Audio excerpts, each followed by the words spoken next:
What's up, people? Welcome back to my YouTube channel. If you're just joining us for the first time, hit that subscribe button if it's your first time to meet me, yeah? And thank you very much if you keep watching my videos. Thank you so much. I am wearing headsets today again. As I said before, I don't trust my neighbors, but also it's about to rain, so there's a lot of thunderstorm. But it is so hot. It is just too hot. I can't even deal, but it's about to pour, literally, like I promise you. Look, it's just about to pour, but it's too damn hot. I do not know what you Middle Eastern people, I don't know what you did to deserve this kind of weather, but it's fine. We're happy with summer all year long. We are here for that. And if I'm just throwing my hands around, that's the effect of watching Real Housewives of Atlanta. So today's video is about my first time, to share my firsts with you. So let's see, my first time on an aircraft. You knew I wasn't gonna leave that out. Did you think I was gonna do it? No. Nuh-uh. I have to talk about it. So my first time on an aircraft was in 2011. Yes, I am. Yes. Mungu alinionekania in 2011. Nikapanda ndege. And not for all the wrong reasons, but for all the right reasons. Yes, so it was in 2011, and I was so blessed to travel with my friend, a colleague of mine we were working with before, and we ended up still in the same company, in the airline business, blah, blah, blah, blah. So it was pretty cool. But the coolest thing was, I remember this ninja, Reed man. There was this guy, it was his first time on an aircraft as well. He was working with us, but we really never used to talk much. And he was a Maasai. Woo! Big up to my Maasais in here. You know I got that blood learning in me. Hell, Kid Merusa will be the end of me one day. Can't even deal. Hey, okay. Yeah, back to the story. So this guy, he was seated opposite aisle, about 2 seats back. The aircraft was not full. It was a big version of an Airbus. It was a 330 then, actually. So he was sitting 2 seats back, and his English was that kind of English. You know what I'm talking about? Yeah. I know you got me. So he goes like, when the food is passed around, yeah, and he gets, you know the way they serve the aircraft food in tiny containers. And Ninja thought that was a starter.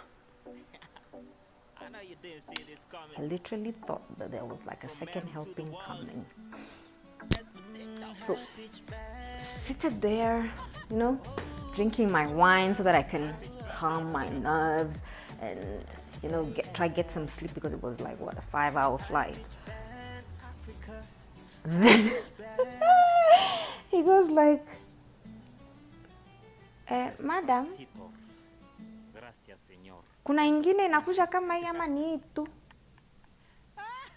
I cannot do that Maasai accent.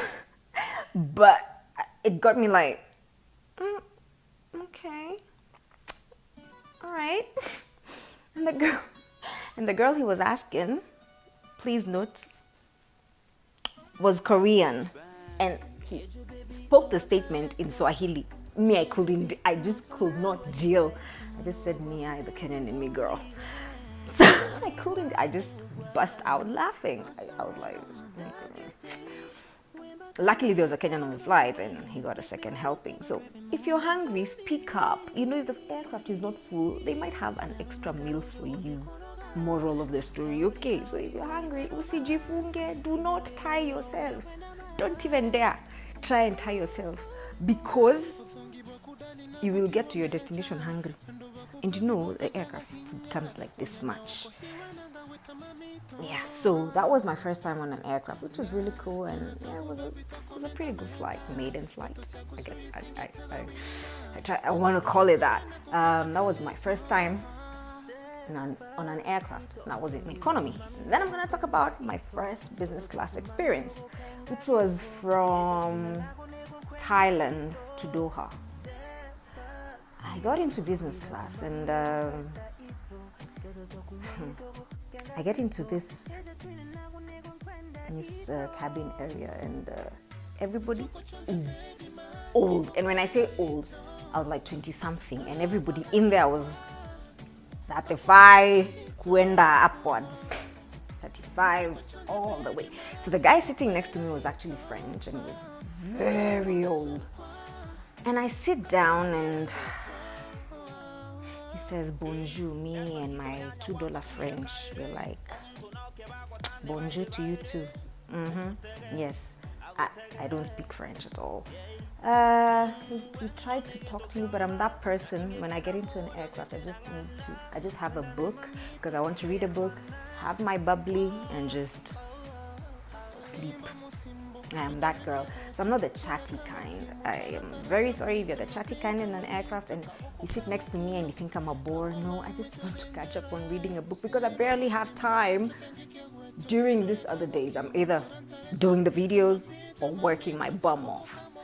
So it was a pretty good experience. And like when you start getting comfortable and relaxing, and then the captain goes like, we will be starting our descent, and you're like, I was like, 2 minutes, man. The flight is like 7 hours. What happened? Because of the way they make you feel. And big up to Qatar Airways. So yes, that's my first time in an aircraft, both sides, economy and business. And then we'll talk about my first time in a magazine. Yes, I'm bougie like that.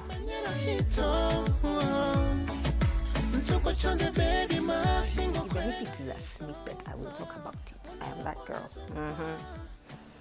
So this moment was, my mom was actually, I was very proud of myself. I wasn't even expecting it. I remember I was featured in a magazine in Qatar, and I was not even in Qatar at the time. It was like 3 months after I had left Qatar. It was a blogger event. It was for the Entertain. The Entertain is something that is an app that gives you discounts, and the bloggers were called in, and I was among them. Yeah, by the way, if you let me slide that in there. I have a blog. I'll put the link down below if you want to get more stories about my first times. I blogged about my experiences, both experiences in the aircraft, because why not? Yeah, so you can check that out down below. I'm gonna link it. So yeah, it was very interesting. I was just having my tea back home. It was very cold, I remember, and I was over at a friend's place, and I get a text message, and someone just sent me a link, and they're like, yo, you're like in one of the magazines. I'm like, what? And they're like, open that up. I was like, whoa. And I sent it to my mom, and she was like, so where is this? And I'm like, you remember that event I told you I was going for? I ended up in the magazine, and I ended up in a magazine for the company that I was working for at the time, which was Qatar Airways. And I was just low-key doing my events on the side. But I was happy. I was very proud of myself. I was making it. Still am. Trying to get my footwork. But the sky is never the limit. So Oh, and one more thing. This is just a side note to the Chinese and the Koreans out there, and the Italians. Try to learn at least 2-3 words in English other than haru, thank you, goodbye. Try. The Thais have tried, man. Even if they swallow half the words, maybe they go to me, your nail. We hear them sometimes. We try to, because we are cool like that. Please try. I really like the Koreans and the Chinese that I meet, and they go like, they want a glass of white wine. I'll get you the widest wine I will find. I will get you that one. Or the glass of lead wine. The LED wine that I am going to get. Honey, I will bring you the entire cask. Yeah? So please make it a point. Not everybody speaks Chinese in the world, or Korean, or Italian. So please try and learn something. Like something that will help you in case you're traveling internationally. We can't, it's not everybody understands you, boo. Nah. Forgive my dry lips. I just did a scrub on my face. Put some bit of oil there because I'm just about to scrub my lips as well. Because, well, why not? So, yeah, that's first times. How many did I mention? I forgot. But this video is getting really long and I'm not into doing long videos. So, if you want to see more, why not wait for the next video? Probably will not be a first time. Oh yeah, one more. First time living in the Middle East, it was pretty cool. First of all, when I got off the aircraft, because I left Kenya when it was winter, and you know Kenyan winter is like July, but it was in April. I was in a scarf, I was in socks, and I was in every damn thing in my closet. I was layered for the gods. Watch I reach my destination. The aircraft door opens. I walk out, I'm like, whoa. Wait, did I sign up for such weather? And I look at the temperature, and I probably missed it when the captain said it's like 35 degrees out there. Probably would have started undressing, but didn't get that memo. But yeah, it was pretty cool. It was a bit hard because, you know, in Kenya we're not used to that weather during the first probably few weeks. But I got used to it. Look at me, 6 years down the line. So anyway, thank you for keeping it. Oh, I almost lost you. But you're looking at the roof. Gosh, who am I? So, thank you for keeping it, Caroline. Till now, if you enjoy watching me, thank you, and keep watching me. Thank you for the suggestions, for the comments. And if nobody told you that they got you like I do, or that they love you, boo, I'm gonna tell you now. I love you. Okay? See ya. Take care.